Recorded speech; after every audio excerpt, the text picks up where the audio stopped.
beloved saints. I am doing a series on the Ark of the Covenant and the Tabernacle, and tomorrow morning is the Rod of Aaron. And there's things you may have never heard before. I know most people know the main shadow of it, but there's some deep stuff that I want to show you, the almond, the actual word of rod, and so much more that has some depth. So if you don't usually watch my daily dose of the gospel, please watch it tomorrow morning at 7 a.m. It will bless you. But this video, I want to go a little bit ahead of that. And this is what caused them to have to use the staffs to confirm Aaron's priesthood being chosen by God because of the gainsaying of Korah. Going the way of Cain, after the error of Balaam, and the gainsaying of Korah. And it's spelled Cora or Korah, depending on the Hebrew spelling or the Greek, I think. But you will see why they say that. We must allow God to lift up. And there's a lot more symbolism here in the story of Aaron's rod. But I'm not doing it in this video. It's coming tomorrow morning. I want you to see what they did so wrong here and how there's pictures of it that confirm the gospel and God's faithfulness. Okay? Now there's more that goes with it tomorrow morning, and you'll really miss out. So please look at it. It's only 8 minutes long, and I give it away right away. So please check it out. But for now, let's go over what Korah did here. So we're going to look at this. It's now Korah, the son of Izhar, the son of Kohath, the son of Levi, Dathan, that's cool, and Abiram, the sons of Eliab, and On, the son of Peleth, sons of Reuben, took men, and they rose up before Moses with certain of the children of Israel, 250 princes of the assembly, famous in the congregation, men of renown. And they gathered themselves together against Moses and against Aaron. I need you to see what's going on here, and you're going to understand this fullness of the grace of God and how it represents Jesus, okay? And said unto them, Ye take too much upon you, seeing all the congregation are holy, even every one of them, and the Lord is among them. Wherefore, when lift ye up yourselves above the congregation of the Lord. And when Moses heard it, he fell on his face. And he spake unto Korah. You've heard of the gainsaying of Korah, going the way of Cain, the error of Balaam, and the gainsaying of Korah. This is Korah. He spake unto Korah and all his company, saying, Even tomorrow the Lord will show who are his, and who is holy, and will cause him to come near unto him. Even him whom he has chosen will he cause to come near unto him. And then he goes on, and you can see down here where Moses says to take censers, Korah and all his company, and put fire therein, and put incense in them before the Lord tomorrow. And it shall be the man whom the Lord doth choose. He shall be holy. Ye take too much upon you, ye sons of Levi. And Moses said unto Korah, Hear, I pray you, sons of Levi, seemeth it but a small thing unto you that the God of Israel has separated you from the congregation of Israel to bring you near to himself, to do the service of the tabernacle of the Lord, and to stand before the congregation to minister unto them? And he had brought thee near unto him, and all thy brethren, the sons of Levi, with thee, and seek ye the priesthood also? For which cause both thou and all thy company are gathered together against the Lord. And what is Aaron that you murmur against him? And Moses sent to call Dathan and Abiram and sons of Eliab, which he said, We will not come up. Is it a small thing that thou hast brought us up out of the land that floweth with milk and honey, to kill us in the wilderness, except to make thyself altogether a prince over us? That's what they were accusing Moses of doing. Oh, he took them from the land of milk and honey. He took them from Egypt, slavery, and delivered them, the Lord did, through Moses leading. And now they're accusing him so Moses could be Lord over all of them. This is so wrong. And Moses was very wroth and said to the Lord, Respect not thou their offering. I have not taken one ass from them, neither have I hurt one of them. So he didn't take money, he took no property, he took nothing from any of them, did no harm to any of them. But they're accusing him of taking them from somewhere great, Egypt, which had them in harsh bondage, but it's a land of milk and honey now. And they can either God can kill them and their children, or Moses can lord over them. So they want to lift themselves up to be the priests that get a tenth of the inheritance of all of Israel. That's what Korah did. So you're going to see what happens here and why Aaron's rod budded. But I want to do this full study so you can see how the gospel is repeated over and over again throughout Scripture and how we do it God's way. And God lifts up the low. God brings people up. God chooses and lifts people up. We don't lift ourselves up. And that those who rely on their own holiness and own goodness and their way have confidence in themselves that that will never work. And it's never worked since the beginning of a relationship with the Lord. So I'm going to show you this. And now we are at verse 17. So let's look at this. This is now Korah and his guys are mad. Numbers 16, we're now at verse 17. But so far, Korah and his guys are mad because they're claiming instead of Moses delivering the enslaved Israelites out of Egypt for the Lord, that the Lord chose Moses to do this, that now they're saying they left a place of milk and honey, a great, they had everything they needed there, and he's just trying to lift himself up to be prince over them all, and took them away from the good life. And that they are just as holy. Why did they lift themselves up to now be the priesthood? So Moses is like, I'm not lifting myself up. You are. You were lifting yourself up. The Lord elevated Aaron and me to this. We don't want anything. We're not getting anything from this. But here's the thing. They wanted the tenth of the tithe. That's what they wanted. They wanted to lift themselves up to have this. But God has a plan, and you cannot come in another way. So let's look at this. So in verse 17, it says, and take every man his censer, and put incense in them, and bring ye before the Lord every man his censer, 250 censers, thou also, and Aaron, each of you his censer. And they took every man his censer, and put fire in them, and laid incense thereon, and stood in the door of the tabernacle of the congregation with Moses and Aaron. And Korah gathered all the congregation against them unto the door of the tabernacle of the congregation. And the glory of the Lord appeared unto all the congregation. And the Lord spake unto Moses and Aaron, saying, separate yourselves from among this congregation, that I may consume them in a moment.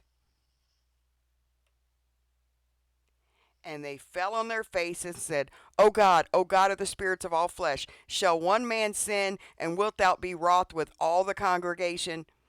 And the Lord spake unto Moses, saying, speak unto the congregation, saying, get you up from about the tabernacle of Korah, Dathan, and Abiram. And Moses rose up and went to Dathan and Abiram, and the elders of Israel followed him. And he spake unto the congregation, saying, depart, I pray you, from the tents of these wicked men, and touch nothing of theirs, lest you be consumed in all their sins. So they gat up from the tabernacle of Korah, Dathan, and Abiram on every side. Dathan and Abiram came out and stood in the door of their tents, and their wives and their sons and their little children. Now, you might not see what they've done so terrible here, but they are literally lying about Moses and Aaron as if they're trying to lift themselves up to rule over them and keeping those people out. We're just as holy. We should be this. We should be the priests, right? God chose them to do this. He has a plan. He lifted them up. They didn't ask for it. So they're also either doing that or they're accusing God, exaggerating. Oh, he brought us out here to kill us and our children. Are we going to be utterly consumed of death no matter what he does?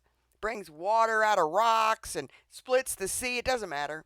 A pillar of fire to keep them warm at night, a pillar of cloud to keep them cool in day in the desert. Doesn't matter. He's there to kill them and their children. And if it's not that, now he's accusing and wanting to elevate himself to be closest to the Lord. So he's accusing God's people and claiming, I should be the one. I should be the one leading the people. Well, we know that God lifts up the humble.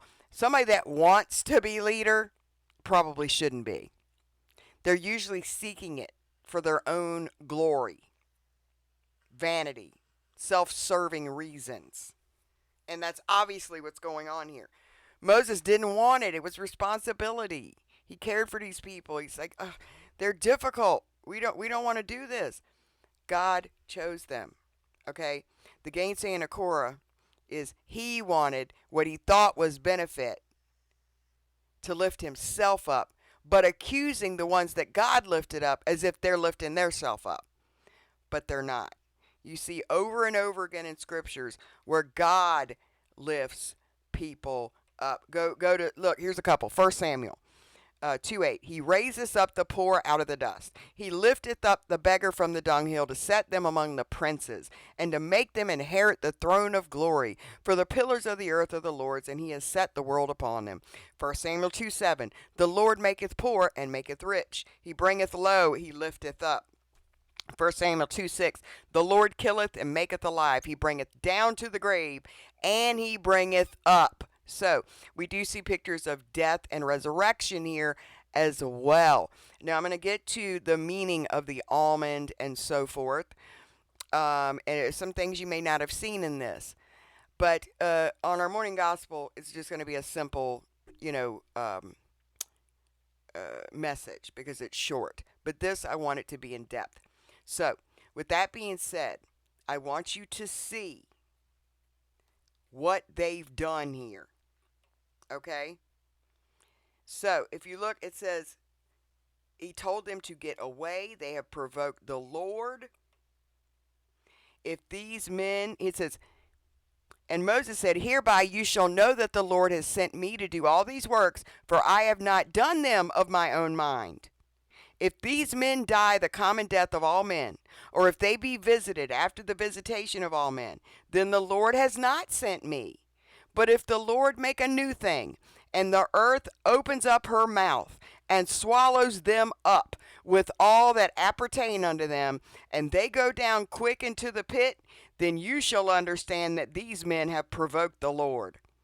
So Moses is saying, if the ground splits and God swallows them up in a pit, you're going to know I'm not the one that came out here and tried to take authority over y'all. God did this. It's God who chooses, right? And it came to pass, as he had made an end of speaking all these words, that the ground clave asunder that was under them. And the earth opened her mouth and swallowed them up, and their houses, and all the men that appertain unto Korah, and all their goods. That's why we're saying, don't take nothing. Everything, a trace of them is going to be gone. And they, that all that pertained unto him, went alive down into the pit, and the earth closed upon them, and they perished from among the congregation. So literally an earthquake opened up, they fell in it, and the earth closed back on top of them. And all Israel that were around about them fled at the cry of them, for they said, lest the earth swallow us up also. See, they didn't understand God. They lied about him. They didn't understand his heart. He didn't want to kill people. They exaggerated always. He wanted to save them. He wanted to bless them. But they want to do it their way. We're worthy of it. We're holy. Like God owed them something. And there came out a fire from the Lord and consumed the 250 men that offered incense. Now, people don't get that. That is because it's a picture of coming up another way. There is one way to God. We know who that is. But people insist on their own religions. There's no religion that brings you to God. There's one door, and that's Jesus Christ. Well, we don't want Jesus. We're holy. Our works are good enough. We keep the Levitical law. No, you don't. Nobody has. No one has. These guys, it says, speak unto Eleazar the son of Aaron the priest, that he's taken up the censers out of the burning, and scatter thou fire yonder, for they are hallowed. The censers of these sinners against their own souls, let them make broad plates for a covering of the altar, for they offered them before the Lord. Therefore they are hallowed, and they shall be a sign unto the children of Israel. And Eleazar the priest, by the way, Eleazar means God is my helper. That's Holy Spirit.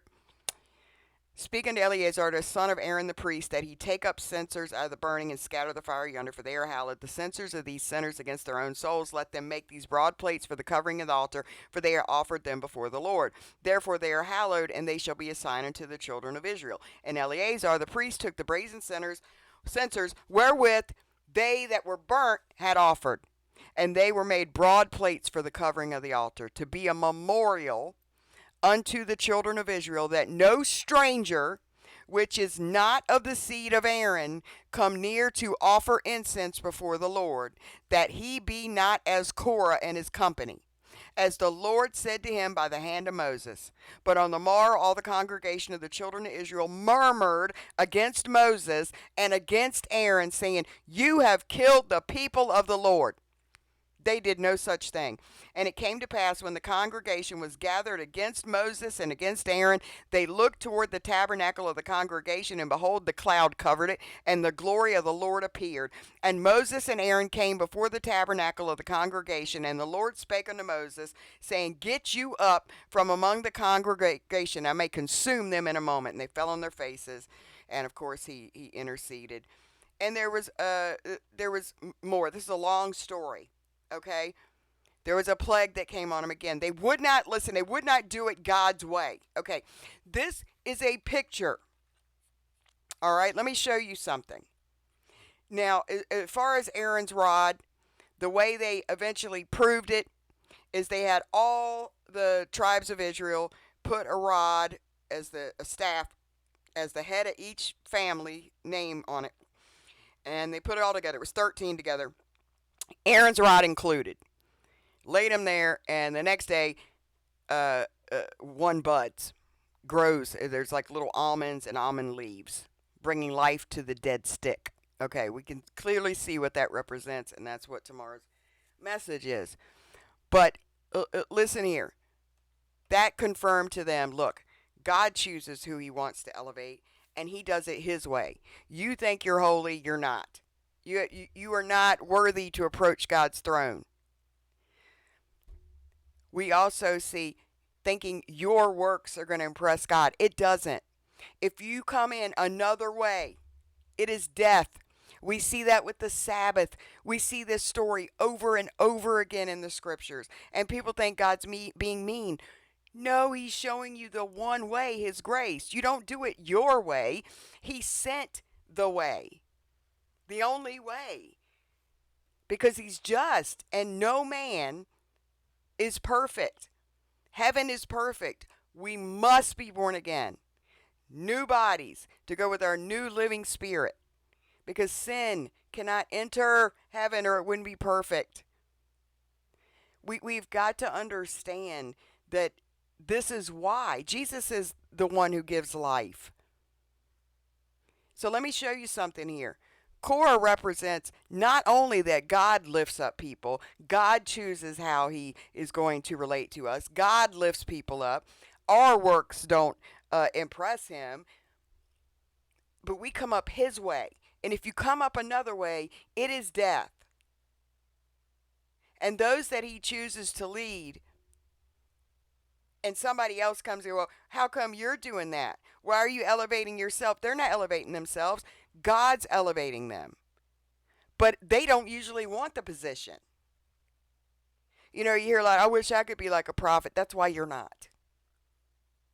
That's why you're not. Most people want these gifts for what they can do for them, to make them look special. to make them look chosen to God. They don't want it. The people he gives it to usually don't want it because they know it comes with responsibility and resentment. So when somebody wants it, usually that's not when they get it because they usually want it for self-serving means. Just like people that refuse to receive Jesus, they want to come up their way. Well, I'm a good person. I do this. I don't do that. You're not good. You're not good enough. You're dead. You need life. And God has provided that. But you stubbornly say, no, how come he is the one that has to, we have to go to him? That's not right. Okay. Can you see it? Let me show you what Jesus meant now. Okay? I want you to go over to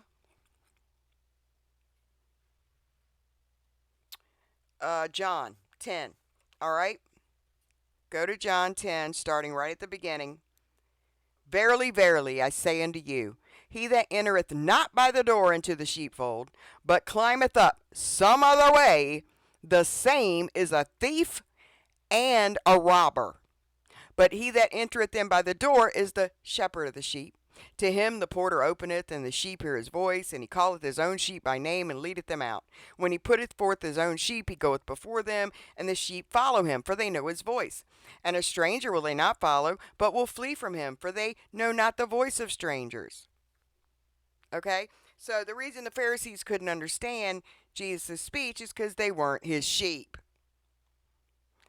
And they were trying to come up another way through their own merit. The law and all of this was a shadow of Christ. So if Korah comes in defiling that picture, it's not happening. There's a reason. Now, they settle this through the rod of Aaron. It buds, and everybody's like, after all this, they're like, yep, God chose them, we're good. But they still complain. They still saw it differently. It went on and on and on. So I'm going to show you something here in the morning about Aaron's rod, the almonds, what that means, how we see it in the Old Testament, and what it means overall, because we're going over what's in the Ark of the Covenant. We know Aaron's rod is in there. All right? So please come and watch tomorrow morning to see that. But I wanted to show you here the Gainsaying of Korah.